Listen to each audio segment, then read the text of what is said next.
تجربة النهاردة يكاد انها سهلة. المكسيكو، يلا بينا هنعملها وبمكونين بس، واول مكون معانا وهو شوكولاتة بلبن. تجران شغلانة عليا.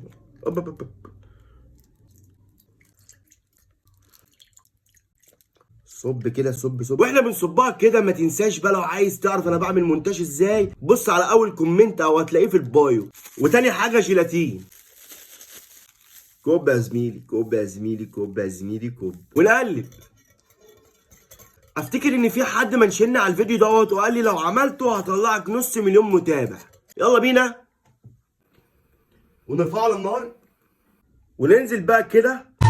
أكلوا من فرط الجمال، فرط الجمال أبوه، ونسيبه في التلاجة لمدة 4 ساعات. بعد ال4